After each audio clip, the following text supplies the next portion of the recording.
அங்கக வேளாண்மை செய்யணும்னா குறைஞ்சது 2 ஹெக்டேர் பரப்பளவு உள்ள நிலமாவது இருக்கணும். இந்த வேளாண்மைக்கு பயன்படுத்துற நிலம் பயிர்களுக்கு பாதகம் வரா மாதிரி உலோகம் கலப்புள்ள மாசுபடுத்தக்கூடிய மண்ணா இருக்கக்கூடாது. அது மட்டுமல்ல, நான் சொல்ற மாதிரி இயற்கை உரங்களுக்கு அங்கக பண்ணைக்கு ஏற்ற கால்நடைகளை வளர்க்கணும். வரப்போரத்துல கிளைரிசிடியான்னு சொல்லுவாங்க. அதாவது வரப்போரங்கள்ல பசுந்தாழ வளர்க்கணும். காலியா இருக்கிற நிலங்கள்ல நட்டு வளர்த்தா போதும். அது தவிர தக்க பூண்டு மாதிரியான உரங்களையும் போட்டு வளர்க்கலாம். இதெல்லாம் வயல்ல போட்டு உழுதா நல்ல பலன் கிடைக்கும். சின்னதா மண்புழு தயாரிக்கிற கூடம், தொழு உரம் தயாரிக்கிற எருகுழி, இதையெல்லாம் கண்டிப்பா செய்யணும். அசோலா, நீலை பச்சை பாசி போன்ற உயிர் உரங்களை வயல்லையே உற்பத்தி செய்யலாம்.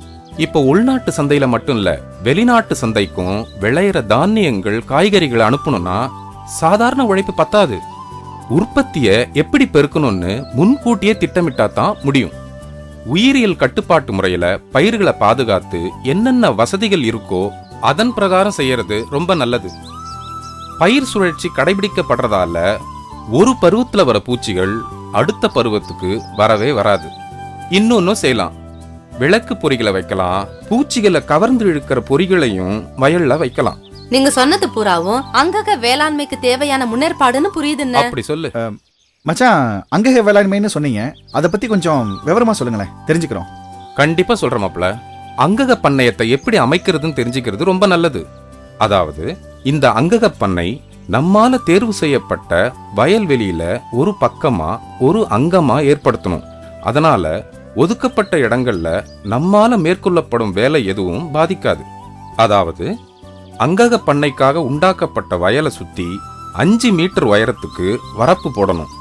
இந்த இடத்துல தான் கிளைரிசிடியான்னு சொல்லப்பட்ட வேர் முடிச்சு பசுந்தாள் உரங்களை வளர்க்கலாம். இந்த பசுந்தாள் 5 மீட்டருக்கு மேல போகாம பாத்துக்கணும்.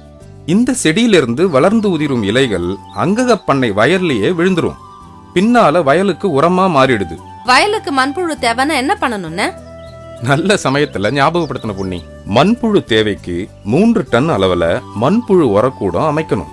இது மட்டுமில்ல, மாட்டு சாணம், மாட்டு கோமியம் உரத்துக்கு ரொம்ப அவசியம்.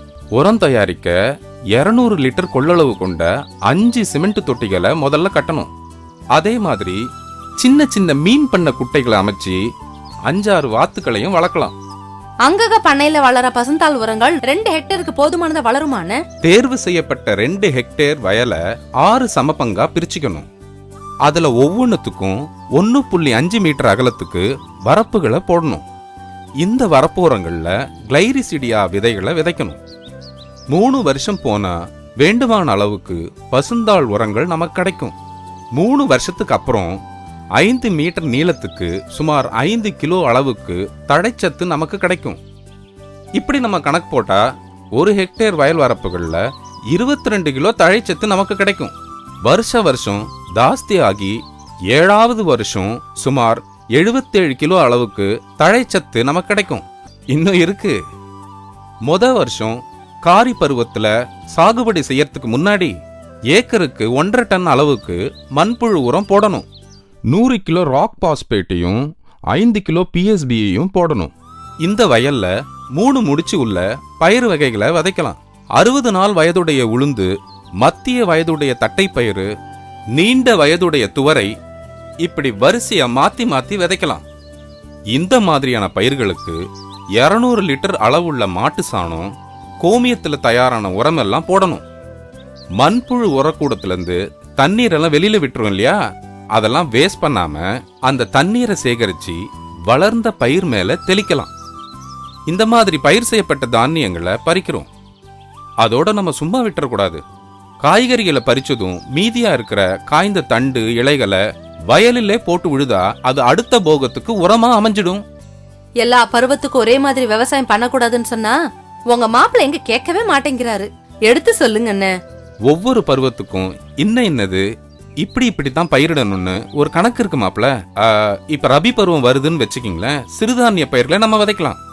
விதைக்கிறதுக்கு முன்னாடி தொழு உரம், மண்புழு உரம் இதுகளை ஏக்கருக்கு 1.5 டன் நம்ம போடலாம்.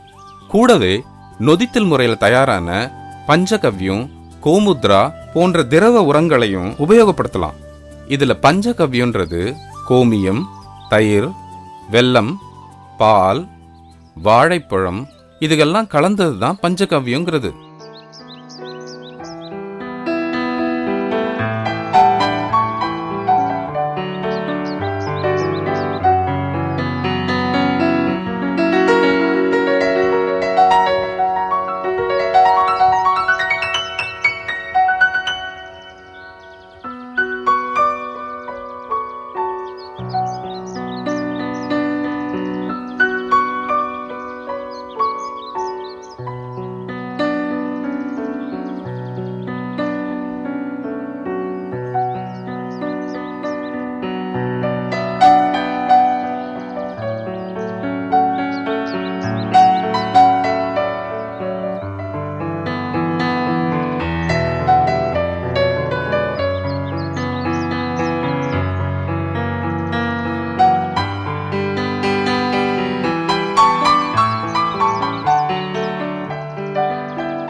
அறுவடை முடிஞ்சதும் இந்த மாதிரியான பயிர்களோட கழிவுகளை வயலிலேயே போட்டு உழுதா வயலுக்கு உரமா உபயோகப்படும். யானை இருந்தாலும் 1000 பொண்ணு, இறந்தாலும் 1000 பொண்ணுங்கிற மாதிரி பயிர்களோட கழிவுகளும் அப்படிதாங்கிறீங்களா? உண்மைதாம்மா. இத வாழையடி வாழைன்னு கூட சொல்லலாம். மறுபடியும் இந்த வயல்ல விதை விதைக்கும் போது தாவர களைகள் அடுக்கு பாதிக்காம விதைகளை விதைச்சேன்னு வச்சுக்கோ, இந்த விதையானது காய்ந்த சருகுகளின் இடையே வளர்ந்து வரத நம்ம பார்க்கலாம். மச்சான், இப்படிப்பட்ட வயல்கள்ல எந்த மாதிரியான பயிர்கள் பயிரிடலாம்? இந்த வயல்ல 3 முதல் 4 வரிசையில 4 விதமான பயிர்களை பயிர் செய்யலாம். உதாரணத்துக்கு 2 வரிசையில உளுந்து, 1 வரிசையில மக்காச்சோளம், 2 வரிசையில தட்டைப்பயிறு, இப்படிலாம் நம்ம பயிர் பண்ணலாம். முன்னால சொன்ன மாதிரி இந்த பயிர்கள்ல மகசூல் முடிஞ்சதும் பயிர்களின் கழிவுகளை வயலிலேயே போட்டுடணும். இப்படிப்பட்ட பயிர்கள் நேர்த்தியா வளரணும்னா அசோஸ்பைரில்லம், பாஸ்போபாக்டீரியா, ரைசோபியம் போன்ற உர மருந்துகளை பயன்படுத்தலாம். இப்படிப்பட்ட திரவ உரங்களை ஒரு ஏக்கருக்கு 200 லிட்டர் பயன்படுத்தணும்.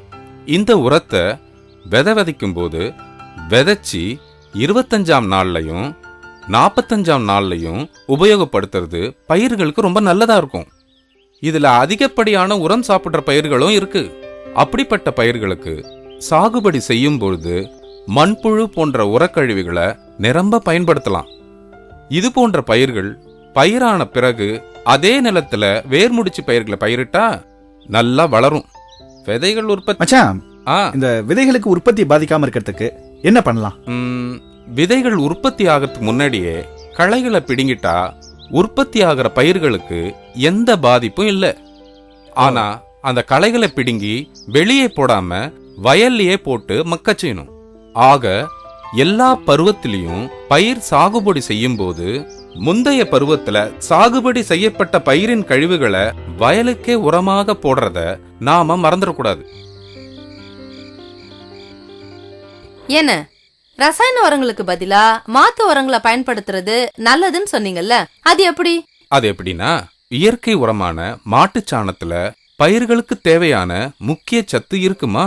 தொழு உரம் சொல்றது சாணம், கால்நடைகளின் கோமியம், கால்நடைகள் உபயோகப்படுத்துகின்ற படுக்கை, வைக்கோல். இதுல 1 டன் மாட்டுச் சாணத்துல 5-6 கிலோ தழைச்சத்து, 1.5 கிலோல 2 கிலோ வரைக்கும் மணிச்சத்து, 5-6 கிலோ சாம்பல் சத்து இதெல்லாம் இருக்கு.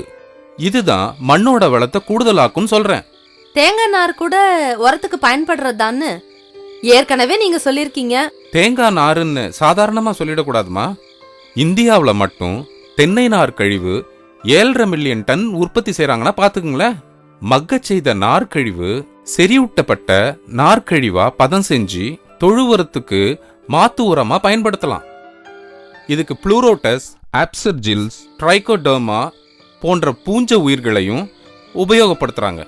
இந்த மாதிரி தென்னை நார் கழிவுகளை கூட நல்ல மக்க வச்சு பண்ணை வயல்களுக்கு பயன்படுத்துவாங்க. இதை விட அதிக சத்துள்ள உரங்கள் இருக்கா மச்சான்? தடைச்சத்தினை விட 5 மடங்கு சத்துள்ளது மண்புழு உரம்.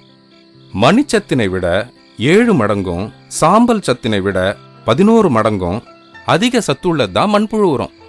அது தவிர பயிர் வளர்ச்சிக்கு தேவையான வைட்டமின்கள், வளர்ச்சி ஊக்கிகளும் இந்த மண்புழுல தான் இருக்கு. அங்கக வேளாண்மைனா நான் ரொம்ப சாதாரணமா நினைச்சிட்டேன். இப்ப நீங்க சொன்ன பிறகுதான் தெரியுது அது எவ்வளவு பெரிய விஷயம்னு. புதுசா செய்யும் போது கொஞ்சம் கஷ்டமா தான் இருக்கும். இன்னும் கொஞ்சம் இருக்கு. நல்ல நன்மையான உரங்கள் தான் அங்கக வேளாண்மையே மேன்மைப்படுத்தும் நுட்பமான உயிர்கள்னு சொன்னேன். பல்வேறு நுண்ணுயிர்களை கொண்டது உயிர் உரங்களா மாறுது. உபயோகமில்லாத சத்து பொருட்களை உபயோகப்படுத்துறதுக்கு மாத்துத்திறன் கொடுக்குது இந்த உரங்கள். இதனால நைட்ரஜன், பாஸ்பரஸ், பொட்டாஷ், கந்தகம்னு பல சத்துக்களை பயிர்களுக்கு கொடுக்குது. அசோஸ்பைரில்லம், பாஸ்போபாக்டீரியா, ரைசோபியம், அசோட்டோஃபாக்டர், நீலப்பச்சை பாசி, அசோலா இது எல்லாமே உயிர் உரங்களா பயன்படுது. இவ்வளவும் செய்தா அங்கக விவசாயத்துல மகசூல் பெருக்குன்னு தெளிவா தெரிஞ்சுக்கிட்டேனே. மகசூல் பெருகுனா மட்டும் போதாது பொன்னி. இதெல்லாம் முடிஞ்சதும் விளைஞ்ச பயிரை விற்பனை செய்யணும்ல. அதுக்கு முக்கியமா அங்கக சான்று அரசாங்கத்துல நம்ம வாங்கணும். நாட்டுல அங்கக சான்று முறையில உற்பத்தி ஆகிற வேளாண்மை பயிர்கள் எல்லாம் 2001ஆம் வருஷம் அக்டோபர் மாசத்திலிருந்து அங்கக சான்று பெறாம ஏற்றுமதி செய்ய முடியாது. இத நம்ம இந்திய அரசாங்கம் பொது அறிவிப்பா அறிவிச்சிருக்கு. ஆனா ஒண்ணு, அங்கக சான்று பெற்ற விதைகள் தான் இருக்கணும். ஒருவேளை அங்கக சான்று விதைகள் நமக்கு கிடைக்கலனா ரசாயன கலவை இல்லாத விதைகளை உபயோகிக்கலாம். மரபணு விதைகளை மட்டும் உபயோகிக்க கூடாது. இப்படி விளைந்த பொருட்களை சிப்பங்கட்டுறப்போ சீக்கிரத்துல மக்கக்கூடிய பொருளாத்தான் உபயோகப்படுத்தணும். சான்று கிடைச்ச உடனே அப்படியே ஏற்றுமதி செய்யலாமான்னு அந்த விளைபொருட்களோட சிப்பங்கள் மேல அங்கக சான்று வாங்கிய தகவல் வில்லைய ஒட்டணும். ஓஹோ. கூடவே யார் அனுப்புனாங்க, அது நிறுவனமா இருந்தா அவங்களோட விலாசம் கண்டிப்பா போடப்பட்டிருக்கணும். அதுவே ஒரு தனிப்பட்ட பொருள் அனுப்புறோம்னா அங்கக சான்று லோகோ சிப்பங்கள்ல இருந்தா போதும். எல்லா அங்கக சான்று பொருளும் 100 விழுக்காடு அங்கக முறையில பெறப்பட்டதா இருக்க வேண்டியது அவசியம். லோகோ அங்கக சான்றுன்னு என்னன்னு? அது ஒண்ணு இல்லம்மா. இந்திய அரசாங்கம்னும் தமிழ்நாடு அரசாங்கம்னும் தகுந்த முத்திரை இருந்தா போதும். ஆமா, அதை எங்கன்னு வாங்குறது? இந்த சான்று வாங்கணும்னா 3 நகல் கொடுப்பாங்க. அதை பூர்த்தி செஞ்சு கோவையில் இருக்க விதைச்சான்று இயக்குனருக்கும் அங்கக சான்று அலுவலருக்கும் நேரடியாவே போய் கொடுக்கலாம். இல்ல நம்ம நேரடியா போக முடியலனா தபால் மூலமாவும் அனுப்பலாம். செலவு எவ்வளவு ஆகும்? சான்று கட்டண விவரம் என்னன்னா, ஒரு பண்ணைக்கு சிறு குறு விவசாயிக்கு ரூபாய் 500ம் பெரு விவசாயிக்கு ரூபாய் 1000ம் செலுத்தணும். இதோட சேர்ந்து நான் சொல்ல போற அட்டவணைப்படி தொகையை செலுத்தணும். பதிவு கட்டணம் உள்நாடா இருந்தா ரூபாய் 5000ம் வெளிநாட்டுக்கு அனுப்புறதா இருந்தாலும் ரூபாய் 5000 தான். ஆய்வு மற்றும் சான்று கட்டணம் உள்நாடா இருந்தா நாள் ஒன்றுக்கு 1000 ரூபாயும் வெளிநாடாக இருந்தால் நாள் ஒன்றிற்கு 1200 ரூபாயும் கட்டணும். பயண நேர கட்டணம் உள்நாட்டுக்கா இருந்தாலும் வெளிநாட்டுக்காக இருந்தாலும் நாள் ஒன்றிற்கு ரூபாய் 200 கட்டணும். பயண கட்டணம்ங்கிறது அதுக்குண்டானது எவ்வளவோ அவ்வளவு.